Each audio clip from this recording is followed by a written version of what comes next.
auditor militer dalam pemeriksaan keempat terdakwa kali ini? Setidaknya ada 2 poin besar yang saya cermati sepanjang sidang yang sudah berlangsung sejak pukul 9.49 waktu Indonesia Barat. Ini hitungannya sudah lebih dari 2 jam ya Renata, proses sidang ini masih berjalan. Poin pertama tadi yang saya cermati berhubungan langsung dengan ketidakhadirannya Andri atau tidak bisa dihadirkannya Andri oleh auditor militer sebagai saksi tambahan dalam sidang kali ini. Dalam sidang terakhir, kita ingat lagi hakim sempat meminta kepada auditor untuk membawa Andri sebagai saksi tambahan dalam proses sidang ini terhadap 4 terdakwa. Tapi kemudian dalam penjelasannya, auditor militer menyampaikan mereka sudah bersurat kepada atau mengirimkan surat kepada LPSK, bahkan sudah sempat mendatangi langsung Rumah Sakit Cipto Mangunkusumo, RSCM, untuk melihat kondisi sekaligus mengundang Andri untuk menjadi saksi tambahan dalam sidang yang dijadwalkan berlangsung hari ini, 13 Mei 2026. Namun kemudian karena kondisi kesehatan yang tidak memungkinkan, Andri tidak bisa dihadirkan oleh auditor militer di muka persidangan, terutama di hadapan majelis hakim dengan status sebagai saksi tambahan. Itu satu hal. Walaupun kemudian tadi sempat direspon juga oleh majelis hakim, ini akan berdampak juga pada fakta-fakta yang berhubungan langsung dengan kasus penyiraman air keras terhadap Andri Yunus di Salemba, Jakarta Pusat. Meski begitu, majelis hakim tetap melanjutkan proses sidang ini dengan agenda mendengarkan keterangan dari keempat terdakwa. Bagian awal dari penyampaian keterangan tadi itu sudah ditanyakan lebih awal oleh auditor militer terhadap 4 terdakwa, khususnya niat atau alasan mereka menyiram air keras terhadap Andri Yunus yang berlangsung saat itu di Salemba, Jakarta Pusat. Tadi auditor Muhammad Iswadi kepada keempat terdakwa, baik itu Serda Edi Sudarko, Letu Budi, Kapten Nandala maupun Letu Sami, keempatnya mengaku di hadapan di muka persidangan, mereka mengaku jengkel, kesal atas aksi yang dilakukan Andri Yunus saat itu di salah satu hotel di kawasan Jakarta Pusat saat ada agenda tertutup untuk pembahasan revisi Undang-Undang TNI yang saat itu Andri sempat mendatangi langsung dan menyatakan protesnya, melayangkan protesnya di hadapan anggota DPR RI saat itu.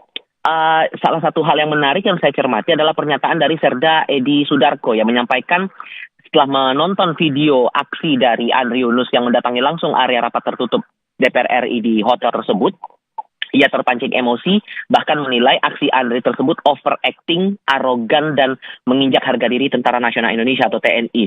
Ia menceritakan kekesalannya itu kepada 3 terdakwa lain, Letu Budi, Kapten Nandala, dan Letu Sami.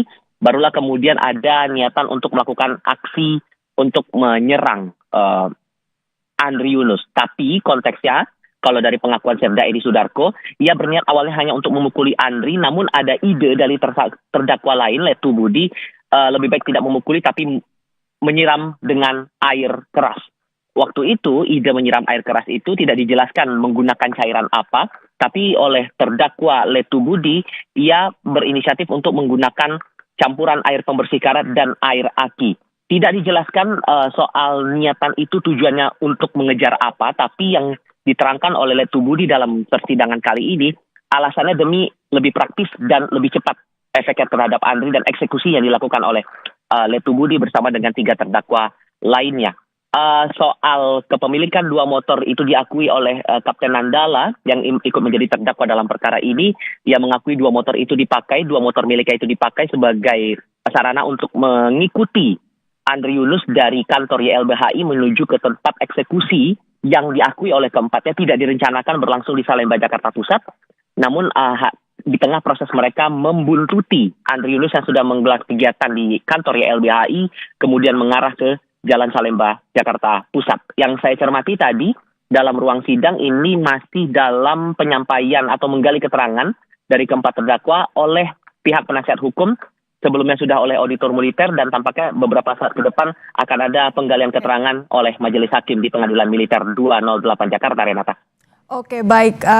Sementara Andri Yunus tidak bisa dihadirkan karena kondisi kesehatan yang masih dalam fase pemulihan. Kemudian juga ada beberapa alasan yang kemudian terungkap mengapa para terdakwa menyiram Andri Yunus. Salah satunya karena kesal usai menonton bagaimana aksi Andri Yunus saat menggeruduk salah satu hotel di Jakarta pada saat rapat membahas RUU TNI. Terima kasih banyak laporan lengkapnya jurnalis Kompas TV, Tifal Solesa.